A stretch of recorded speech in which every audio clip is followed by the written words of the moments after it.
Welcome to the inaugural episode of Inside the Learning Experience podcast series. I'm Bethany Gross, the research director at WGU Labs. In this series, we're going to discuss some of the under the hood aspects of a student's learning experience to try to understand how we can explore and innovate and keep improving their experience. At WGU Labs, we fully appreciate the investment students make when they sign on for a learning experience, and we fully appreciate the faith they are placing in all of us involved in designing, delivering, and supporting them in that effort. We take our responsibility to continuously, relentlessly even, seek new and better solutions and to leverage the best science and technology to make their experience as effective, efficient, and impactful as possible. Without a doubt, generative AI is taking up a lot of the oxygen in the room these days when it comes to education technology and innovation. WGU Labs, like many others, is diving headfirst into this technology. We see enormous potential in the technology to deliver and scale the instructional design and practice that has been understood for some time, but too rarely implemented. That's where we're going to start in this podcast series. We're going to dig in with learning experience designers and researchers on some of the core areas where new and emerging technologies are offering huge promise and what we're learning as we design, test, and work with these new technologies. Today, we're going to explore the topic of assessment. I'm going to put my biases on the table here. I actually really hate the way we assess skills. I spent almost 20 years doing research in our K-12 schools, and one thing that really affected me was what we put students through every spring with state assessments. We take young people and sit them in a desk or at a computer and test them for as much as 2 or 3 weeks at a stretch. Not only was the testing experience terrible for the students, but the all or nothing nature of the whole process ended up really disrupting learning for the weeks both before and after the test. I get it. I know why we assess. We have to assess students' learning. How else, without assessment, will we know if we as educators have done our job and if the students have the skills that they need to succeed beyond school? I know that our assessment systems are rigorous. I know that they're valid and reliable. I'm not casting aspersions on the integrity of the testing industry, which has not only taken the psychometrics of assessment seriously, but also concerns with bias and inclusion. I just really don't like what the assessment experience feels like for so many students. Estimates of students who suffer from test anxiety vary widely from study to study, but they are never trivial in these studies. And intuitively, I don't like the way learning and assessment are so segmented. We learn here in this way at this time, then we stop and assess in a totally different experience. Now that I'm researching in higher education, I'm even more frustrated with assessment. We're helping individuals build complex skills. We're building their ability to engage in complex reasoning tasks with consistency, to learn from their own reflection and experience, and so much more. Even a good standardized assessment seems an inadequate way to capture those skills. That said, I'm not really an expert in this, but my colleague Lesley Reilly is. So I want to bring her into the discussion. Hi, Lesley. Hi there, how are you? Thanks for being the first person to go in our podcast series. How are you doing today? It's an honor. I'm doing good. Okay, so let's jump in on assessment. Let's start big picture. If our goal is to assess complex skills, which I've just said, it's very important in our higher ed work, what makes a good assessment? And can you give me some concrete examples of a good assessment? Yeah. I think a good assessment, especially for complex skills, needs to do three things. It should be authentic, meaning that the assessment really should mirror the kinds of tasks and challenges that learners will actually face in real world situations. Because when students really engage in meaningful, real world problem solving, they're not just recalling information, they're actually applying and analyzing and synthesizing that knowledge in ways that will demonstrate their true competence. Two, I think a good assessment needs to be formative and iterative. Learning is an ongoing process, and assessment really should reflect that. The best assessments provide multiple opportunities for students to receive feedback and to reflect and to improve over time, rather than just serving as that high stakes checkpoint at the end of learning. And also, a good assessment should capture higher order thinking. So, if we want to assess complex reasoning and decision making and adaptability, we need assessments that really require students to engage in critical thinking and problem solving and metacognition. Traditional multiple choice tests rarely can capture these skills effectively. And standardized assessments absolutely have their place, especially when it comes to ensuring consistency and validity and comparability across students. But if we really want to assess complex skills in a way that enhances learning rather than interrupts it, as you were describing before, we need to lean in more to these authentic and performance based assessments that really reflect how people actually use the knowledge in the real world. So, examples of authentic assessment include portfolios, case study analysis, and simulations. Yeah, that's great. So, why don't we see more assessments that look like the ones you described? Why don't we see more role plays or simulations or portfolios in practice? Yeah, authentic assessments often require a lot more time and expertise and effort to design, to implement, and to grade than traditional multiple choice tests. While a standardized test can be scored automatically, an authentic assessment, like a portfolio or a case study or a performance task, that requires human evaluation, and that takes time and training. And a lot of institutions just don't really have the resources to scale those assessments across a large student population. Although AI is becoming better at being able to help us evaluate performance assessments using rubrics and applying those as well. At this point, I think they really benefit still from some human oversight into that evaluation, but I think it's becoming a helpful tool as well. I also think traditional assessments are preferred because they allow for easy comparison across students and schools and even entire education systems. And authentic assessments by nature tend to be a little bit more subjective. Hmm. Assessment is so often tied to high stakes accountability measures and funding and accreditation, and schools and universities often feel the pressure to use assessments that can provide that clear and quantifiable data. And authentic assessments don't always fit neatly into those standardized reporting structures. Hmm. Hmm. You gave us a little bit of a teaser that Gen AI can be a helpful tool and resource for sort of moving us in the direction of more authentic assessment. Can you say a little bit more, go a little deeper? Like, what is it that Gen AI can do for us, and how can it be a helpful resource here? Yeah, I mean, I definitely think AI is completely transforming how people learn and how they demonstrate understanding. But I think like a lot of faculty worry that AI is going to make it harder for them to measure true competency when AI is getting more proficient at generating high quality responses. So that raises the important challenge of how do we ensure that students are actually demonstrating their own understanding rather than relying on AI. But I've been really trying to think about rather than seeing AI as a threat to assessment, thinking about ways to integrate it into the learning process. And I think knowing how to work alongside AI is going to be an essential skill for the future for everybody. And I've really leaned in a lot to role play scenarios as a meaningful and authentic way for learners to apply their knowledge in complex and real world situations. And I found that AI does a great job to be a partner for that role play. So I personally began my career as an elementary teacher, and I was a good student. I did well in college, but I learned so much in that those first months student teaching, more in those first 3 months than in the 3 prior years of book learning and classroom learning. And it was the skills of being able to think on my feet and apply my understanding with students that was the most helpful. And I think AI really can help us provide those experiences. And I think AI simulations and scenarios like that would have been really helpful to me. I also tend to be somewhat competitive, and I love getting feedback, and I love doing well. And um, when AI can give me that initial feedback, and it tells me like I'm only proficient, I'm not exemplary, I'm going to do it over and over again until I can improve and improve anywhere, like address the feedback that it gave me and try to do better next time. You don't always get those chances in a real world situation, but AI allows you to build and develop your competency by doing those interactions and those role plays over and over again until you build confidence and competence. Yeah.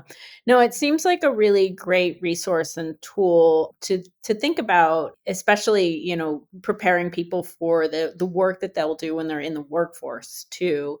And that, I think all employers would want their teams and their staff to be able to kind of function a little bit more with muscle memory or with some experience and some practice, try out different things, and then use them in the real life settings. So that's really great.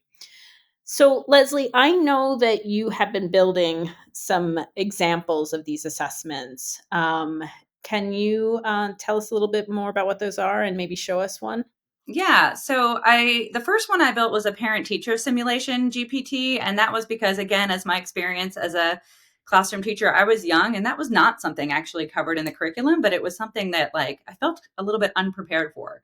So I just thought it'd be fun to see if AI could simulate a challenging parent interaction so that I could get more comfortable before having to do that. So that was the first one that I did. Then I also did one called UDL in action. So UDL stands for Universal Design for Learning. And one of the most challenging, I think, things for new teachers is to differentiate instruction. You have all these different learning needs in any given classroom. And applying universal design allows you to meet those different needs, but it's hard to do. And this interaction gives you practice in thinking about different ways to apply UDL in different scenarios.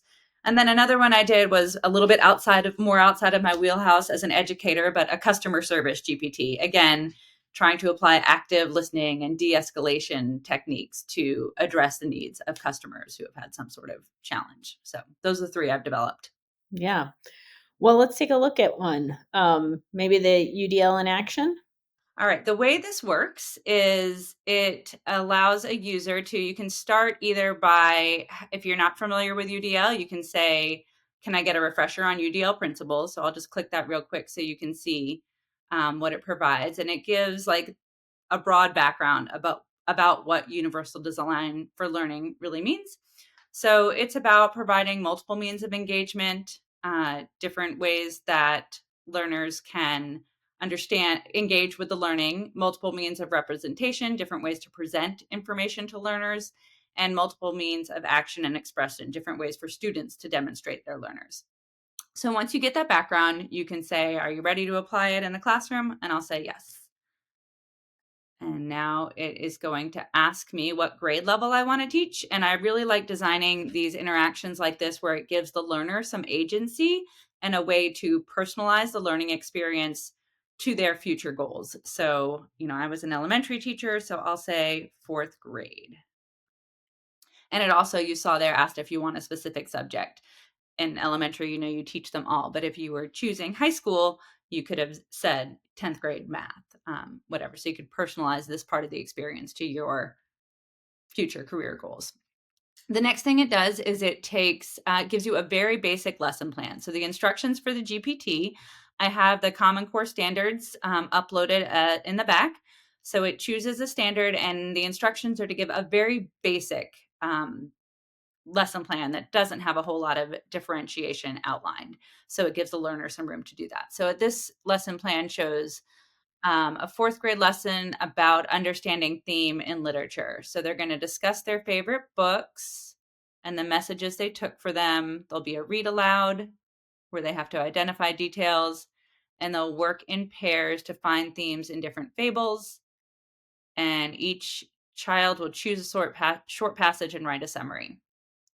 And then it provides me with a student profile. So Jaden loves storytelling and hands-on activities, but he's diagnosed with dyslexia. So he struggles with reading fluency and comprehension. So that tells me I'm going to look back at this lesson plan. So he will enjoy the read aloud, and he'll probably be able to identify those key details. But working in pairs, that might be hard at first because might struggle with the reading part. And choosing a short passage and writing a summary, that might be difficult for him as well. So I need to think about how I would differentiate for his needs. But it says, how would I adjust this lesson to keep Jaden motivated and engaged? So I would say, okay, Jaden will really enjoy the read aloud and will be able to engage easily that way. He might struggle during the partner reading, and it would help if his partner could do the read aloud part and they could reflect together. We could also, offer fables in an auditory format so they could listen quietly together. And this, of course, would benefit a lot of students as well, not just students like Jaden, if there was options for auditory formats as well. So once I give my suggestions for how I would address multiple means of engagement, it will give me some immediate feedback.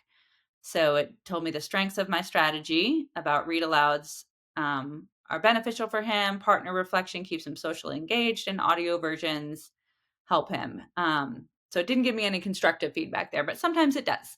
Um, Next step, multiple means of representation. How can I present the concept of theme in different ways so that Jaden can understand it besides reading text? I can say the audio or the access to audio versions will allow him to process the concepts in the story better, as will social socially engaging with peers to discuss the different elements of the story. So Leslie, is the chatbot essentially walking the student through sort of a like a routine or a structure or framework for effective UDL? Is that what we're watching? Yep, exactly. So like really when you try to differentiate instruction, you have, 25 different students with different needs. Mhm. This is like a coach, like a beginning. You're thinking about one student who has specific needs. And Jaden struggles with, dyslexia and reading. So this is giving you as a practice opportunity the chance to think of one student's needs and how you might differentiate. And what you learn about in school and education school when you offer what UDL is about when you offer accommodations for one student who has specific learning needs, it often benefits a lot of students. Mhm. So offering audio versions can benefit more students than Jaden, and that gives that option to everybody. But it's kind of like guardrails as you're just having to think of one student at a time. And as we go through this, now I'm on the last part there, multiple means of action and expression. After I go through that, it'll say, do you want another student? And then you can think about another one. And when I did some initial user testing with people in this interaction, they kind of noted that they're like, well, it wasn't quite realistic because in a classroom you would have a lot of students and you have to do it Mhm. all at once. But this is like, I'm thinking of this as for preparation and teacher training. And then the faculty said, yeah, but I really like how this is one at a time and that you can build it up to even ask it, can you give me 3 student profiles at a time? Mhm. Do that. So it can kind of really personalize and coach you and allow you to build your competence and confidence in doing this with this structured, very safe, no risk interaction. Yeah, that's great. Leslie, one question I might have is, teachers work with a set of 20, 25 students every day. And could you define the classroom of 25 students and the range of needs across that whole group of students, and then have a kind of connected over time role play scenario where in one scenario you're working with those 25 students in some math assignments, then you're working with them on some units in language arts, and then separately you might be working with that same group of students in social studies, for instance. Yeah, well, that's why this is so powerful. Like what you're describing is like if I pre programmed the 25 profiles, but AI is so awesome and that I don't need to do that because here it gave me this lesson, which I chose for what I wanted to do. I said Mhm. fourth grade and it gave me this, but I can, at the end of this interaction, I can say, can I now have a math lesson? And I can try to differentiate that lesson. Or I can say, can I have another student? And you can even ask it for, certain needs. Or I can go back and say, can I do a 10th grade math lesson, which is completely different. So the AI is so powerful, and that I, as a learning designer, don't need to create that content. AI is pretty good about giving us that variety. And that was kind of coached in the instructions, where I gave it the Common Core to where it was pulling at lesson information, but it also had guidance to present diverse student profiles with diverse learning needs. And I Great. gave that guidance. So it can vary that. But AI generates that. So it's not locked down by just those 25 student profiles I might have uploaded. Because if I did that, that might just be for one fourth grade classroom. This Mhm. interaction is flexible in that it can pull student profiles and lessons for any grade, any subject. Yeah. I really like that. I like the ability to kind of refresh and do it again and again and again, and to change the needs of students. Because I think, as any educator will tell you, that the classroom is a really dynamic place, and you could have a new student come into your class tomorrow, and you have to really adjust very quickly and be super responsive to the students as they show up in your class. We also know that a kid can come in, they can be, great on all days, but then have an off day, and you have to be able to respond in the moment. And being able to basically do so many repetitions in advance is such a benefit. So I know, Lesley, you've been really dedicated to building this tool with the knowledge and feedback from faculty members who work in our School of Education, and students. Can you tell me a little bit about? I know that you've already gotten some feedback from the School of Ed faculty. What was some of the early feedback they gave you? Yeah, I'll get to that in just a second. I also just want to highlight here that this time when I gave those suggestions, it actually did have a lot of valuable constructive Mhm. feedback for me. It says to enhance representation, I can use visual story maps or graphic organizers. I could provide short videos or illustrated summaries or give key vocabulary. So here it's helping me give some ideas. So again, I can take these, and the next time I interact with this simulation, I'm going to have more of a toolbox. So I just wanted to highlight that. But as far as faculty, like I said, they really loved the relevance of this interaction, and that it's a hard thing to teach how to differentiate instruction, and it's kind of easier to do for one student at a time. But what new teachers need is to build up that toolbox of strategies that meet different learning needs, and they liked how this interaction helped them do this. And again, like the feedback from this was that but it's not a classroom's all of this at once. And so that part's a little bit different. So we talked about having different versions of this. Like, this is the beginner version, and the more advanced version might present 3 to 5 actual profiles at once. And you're going to have to talk about how you're going to modify that lesson in ways that really maximizes the ability for all of those students to really engage and be successful at the same time, which is what teachers are asked to do every day, but is really hard. So this practice helps them build up that skill. Yeah, that's great. And I really appreciate you being so committed to getting feedback from faculty and students as you build this tool. One more thing I'd love to see in your demo is, we talked about this as a form of assessment. And so, what's the assessment look like? We can see that there's continuous feedback, but what's the report that folks can look at to see, like, oh, actually they're doing really well in this skill, or they need more help and more time to develop in another skill? Yeah. So, like, first, what it does is walk you through each of those kind of three elements of UDL. So, here we have to get to multiple means of action and expression. So, how am I going to give Jaden flexible ways to tell what he's learned? I'm just going to be real quick and say, instead of writing, I will have him present his ideas. So, we'll be quick in a real way. I would try to be more thorough about that, but it's giving me some feedback. So the strength is it supports his oral expression, it keeps him motivated and confident, but it's also giving me some suggestions. I can let him record or do a video reflection, let him draw a comic strip, so different ways. And so now here at the end it says, do you want to differentiate for another student? Or so it gives me that, and I'll say instead, I would like feedback. And now there's a rubric that's uploaded to here, and this is how it's giving me feedback according to this rubric. So it's being very generous and giving me exemplary. I think I could have done better.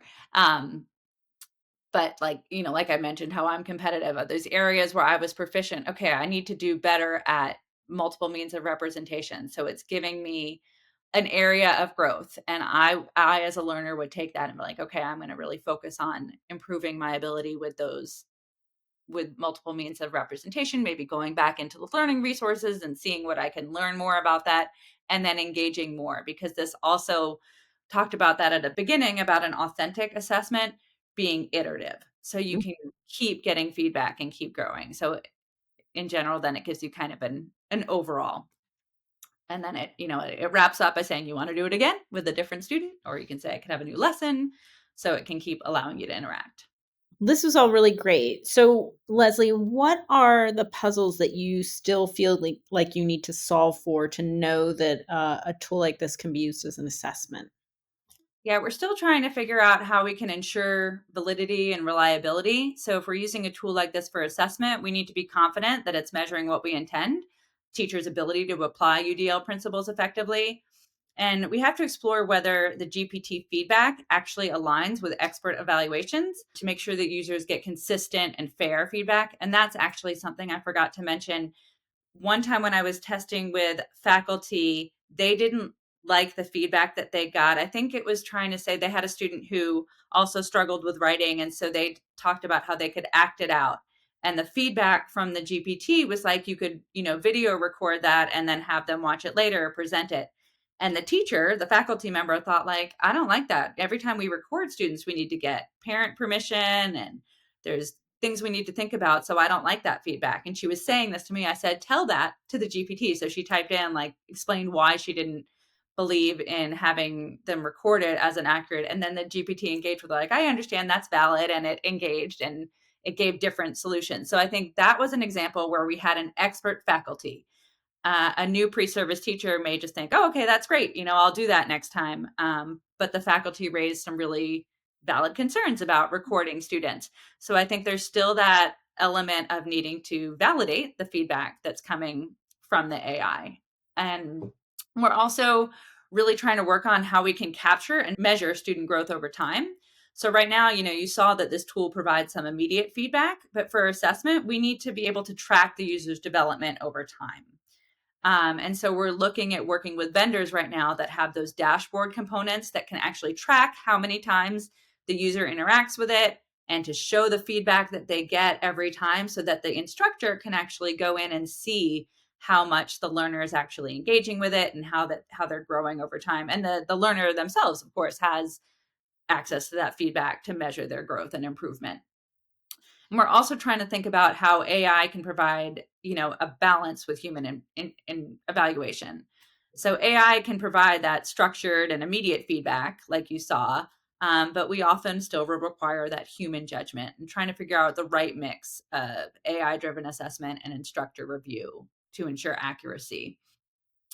And we also want to encourage, critical thinking rather than just AI compliance. Mhm. One thing that we noticed in early testing is that, when users disagreed, it meant that they were thinking critically. And like I mentioned before, a new teacher may not think that critically and evaluate the feedback. They may just accept everything that the AI gives them as fact. And we want to make users actually have to sort of justify their decisions, or perhaps critique the AI recommendations, perhaps as a part of the assessment, to really make sure we're getting at that critical thinking element as well. Yeah. That's really great. I like the way that you're really thinking about this as a resource that situates in a learning experience that will involve educators, instructors, students working with the technology together. That's really great. So, what are your next steps? Yeah, we're really trying to get this in the hands of students right now. So the Chat GPT version, which I just shared, is like our prototype, but we can't just deploy that into classrooms right now because you need the enterprise account. So we've actually been meeting with a lot of vendors that can offer a way to take this interaction and put it into a WG course. And there's been like strengths and weaknesses of all these different models. We found that learners really like to engage with voice, which was possible with the downloaded version of ChatGPT. Not all the vendors that we're looking at have that capability yet. We have others that really do have like a live avatar and voice, which they're finding is very helpful, but also very scary. So we just actually did our first user testing with a student last week, which was exciting. And their feedback at first was we did the just text based one at first. And they said they really appreciated having the time to compose their thoughts. We actually did the parent teacher conference one with them. And they loved and they really took their time preparing their response. And they felt that was very helpful to them. Then we moved to the one where they had an avatar and a voice, and they were grateful for the opportunity to practice and just text first. So we're learning that as well. Like, well, I love the idea of the voice and the real life intimidation of a face looking at you and the voice, which is definitely more realistic. There's definitely value, especially hearing from a student who said, I liked just doing it with text first. So giving those sort of flexibility and options and figuring out what our students want. So we did some testing with faculty. Now we're just getting into some of that testing with students, figuring out what they want in their learning experience and what they feel builds up the most confidence and competence in the skills that they need. And then we're going to start figuring out which ones to use and deploy in the WGU courses. Well, this is really great, Lesley. And I'm excited to hear more about what you learned from the students as you continue to test the products. And we hope to hear from you again soon with an update. So for now, we'll call it there. And thanks so much. And thanks to everybody who's been listening in.